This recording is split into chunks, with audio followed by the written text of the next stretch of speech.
नमस्कार दोस्तों, आपका स्वागत है मेरे चैनल शेखर पंडित M.V पर। जैसा कि हमारे द्वारा लगातार चलाए जा रहे कार्यक्रम सीधी बात में जनप्रतिनिधि, समाज सेवी या फिर समाज में विभिन्न रूपों से सेवा दे रही प्रतिभाओं के साथ हम रूबरू होते हैं। आज ऐसी ही एक प्रतिभा हमारे बीच में मौजूद है। मैं अगर कहूं तो यह किसान नेता किसी परिचय के मोहताज नहीं है। लगातार समाज हित में उठने वाले मुद्दों को बुलंद आवाज करके किसान नेता श्याम सिंह चाहर के द्वारा उठाया जाता है।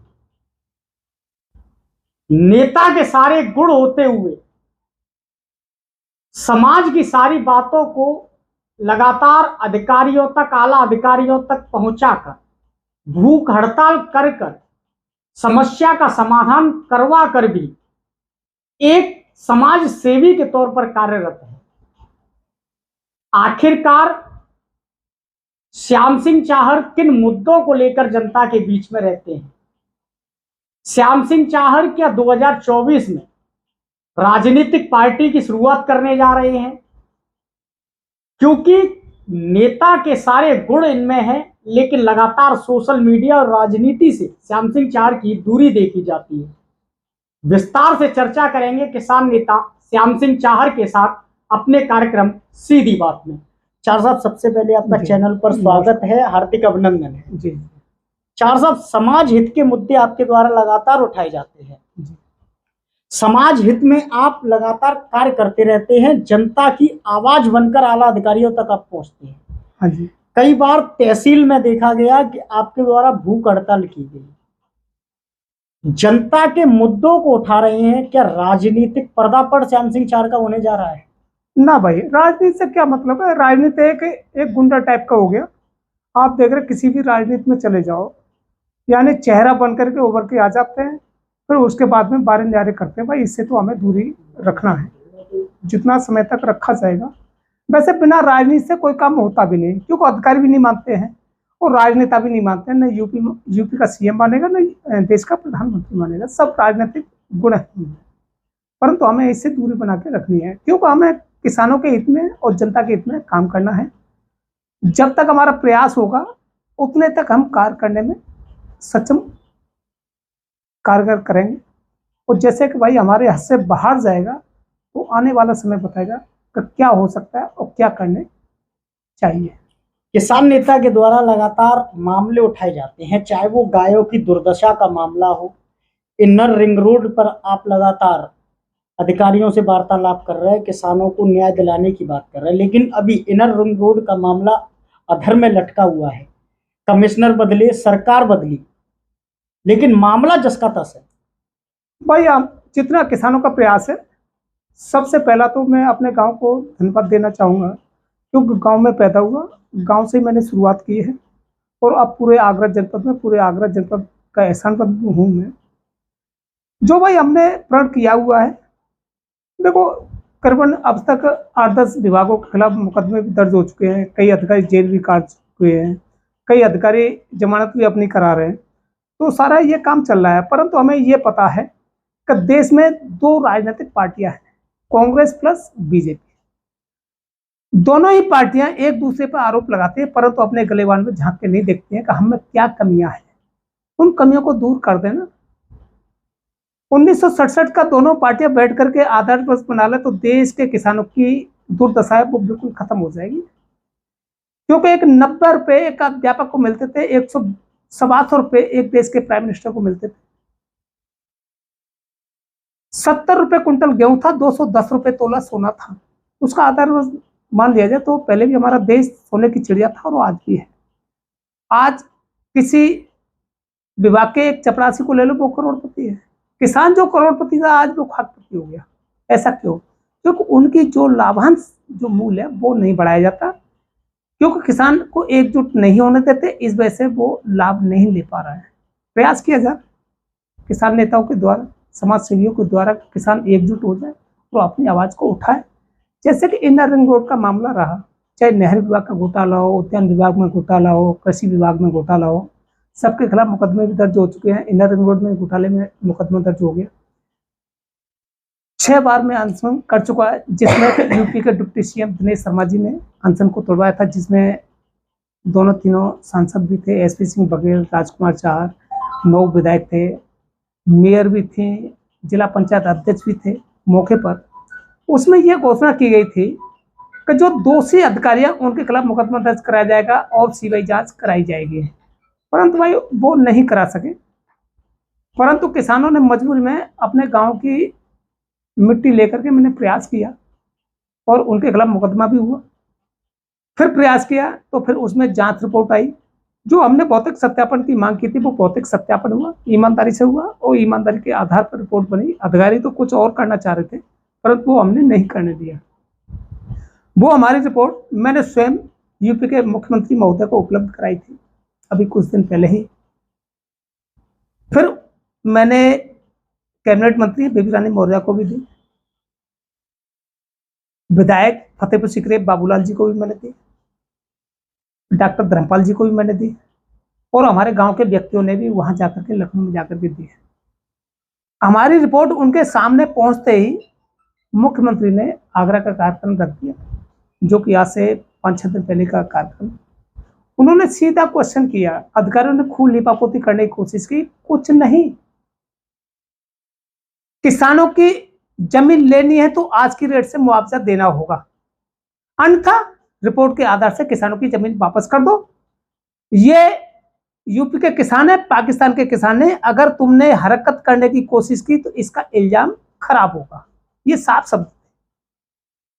सारे अधिकारियों ने खूब मेहनत की। यूपी के सीएम महोदय योगी आदित्यनाथ ने किसी भी बात को नहीं एग्री किया। उन्होंने ये कह दी 15 दिन में मुझे रिपोर्ट चाहिए, उन्हें तो आपके खिलाफ कार्रवाई की जाएगी। यूपी के मुख्यमंत्री का सम्मान करते हैं। उन्होंने किसानों के एक छोटे से किसान नेता की आवाज को उन्होंने बुलंद किया है, तो हम तो आभारी हैं। हमारा गांव आभारी है, आगरा जनपद भी आभारी है। गलती किसकी है चार साहब? इनर रिंग रोड में किसानों का पैसा नहीं पहुंच पा रहा है, बल्कि केंद्र से मोदी जी लगातार 2000 रुपए की किस्त किसानों के खाते में डालते जा रहे हैं। जी नहीं, देखो गलती हमारी है, यानी हमसे बड़ी गलती अधिकारियों की है। उनसे बड़ी गलती है राजनेताओं की, जो विधायक, सांसद, एमपी हैं, मंत्री हैं। वो किसानों की बात को तवज्जो नहीं देते। क्यों नहीं देते?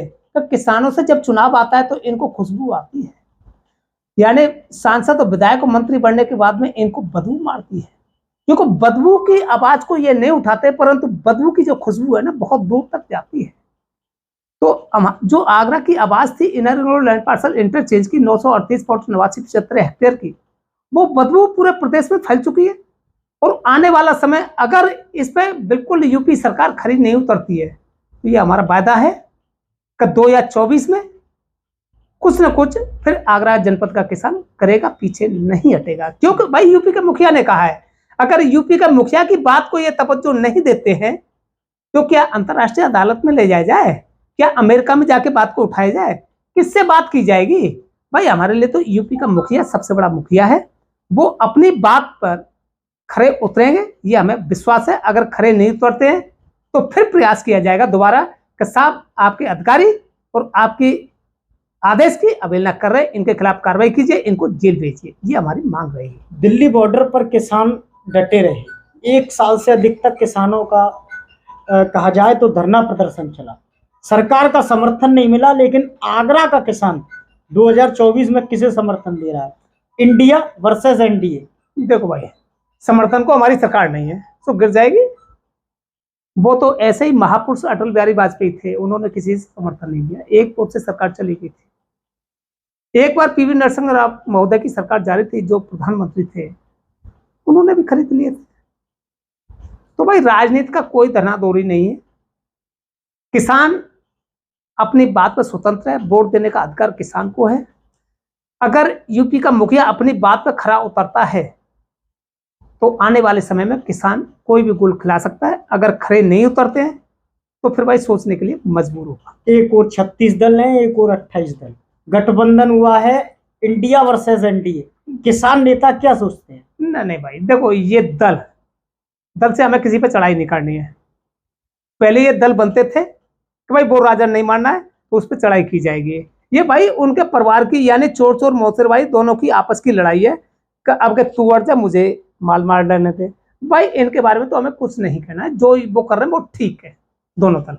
बीजेपी के एक नेता का हाल ही में बयान आया है कि 2024 में डायनासोर जरूर वापस आ सकते हैं, लेकिन कांग्रेस नहीं। देखो भाई, हमें किसी के बारे में कुछ नहीं कहना है, वो जाने आपस में क्या क्या कह रहे हैं। अभी चर्चा चली थी कि देखो सब केंद्र सरकार की बदौलत दिल्ली डूब गई, आगरा डूब गया। तो भाई केजरीवाल लगा रहा है उन पे आरोप, वो लगा रहा है उन पे आरोप। ये आरोपों की जो झंडी है वो उन्हीं तक सीमित है। किसानों इसे अपने ऊपर नहीं लेगा, क्योंकि अगर यही खड़े उतरते, केजरीवाल जी भी खड़े होते हैं, तो किसानों के प्रति भी सोच। चार साहब, आप गौशाला की बात करते हैं, आप गायों की दशा की बात करते हैं, गायों की दुर्दशा को बड़े मुद्दे से उठाते हैं। बात रोहता की गौशाला की करें, कोलारा कला या चीत की गौशाला, लगातार आपके द्वारा आवाज उठाई गई, कहीं ना कहीं गायों को न्याय मिला है। आगरा में आवाज है कि श्याम सिंह चाहर हमारी भी गौशाला है।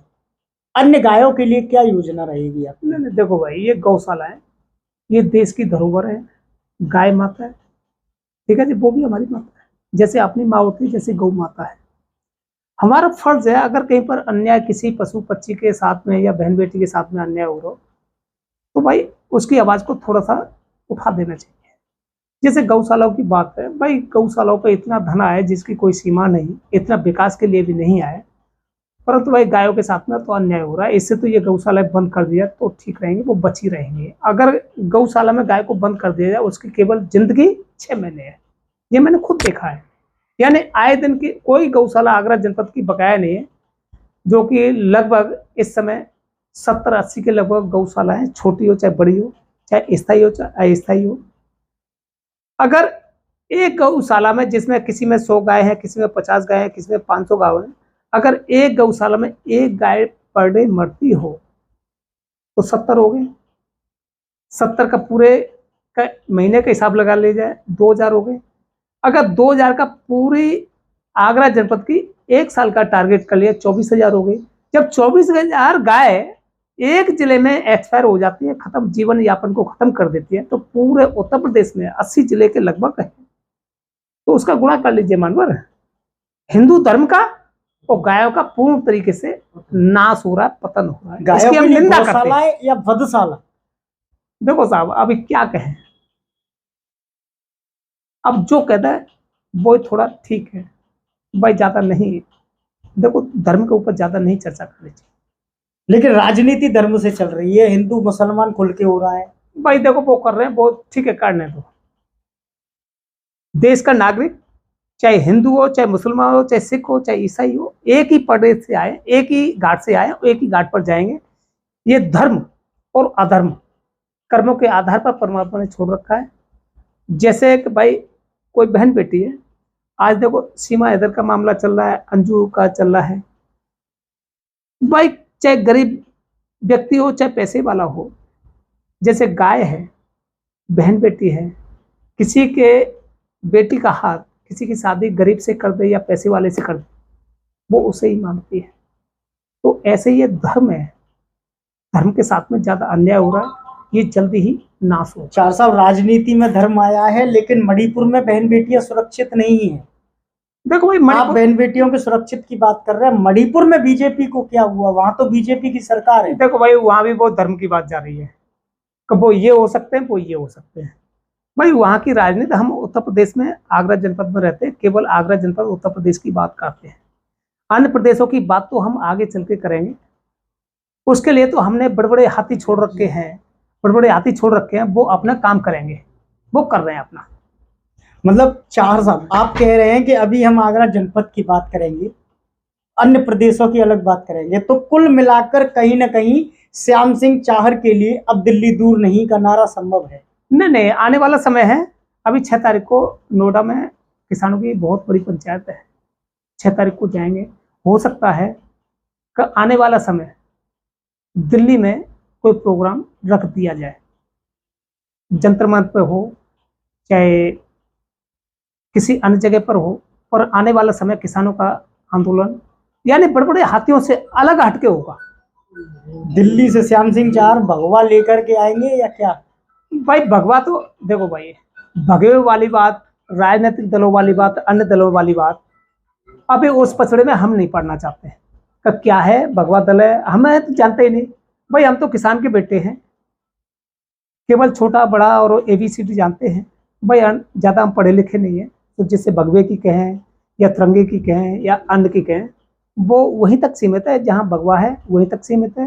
कांग्रेस हो चाहे BJP हो, वो वहीं तक सीमित है। अभी हमने उनसे दूरी बनाई। आखिरी सवाल, हिंदुओं के लिए अमृतकाल या मुसलमानों के लिए आपातकाल? हिंदू कह रहे हैं हम सुरक्षित नहीं है, मुसलमान कह रहे हैं हम सुरक्षित नहीं है। देखो भाई, मुझे तो ये दिखाई देता है हमारा हिंदुस्तान सुरक्षित नहीं है। जब सभी अपने अपने धर्म के ठेकेदार ये करें हम सुरक्षित नहीं है, तो हमें तो ये भी पता है कि हमारा हिंदुस्तान सुरक्षित नहीं है।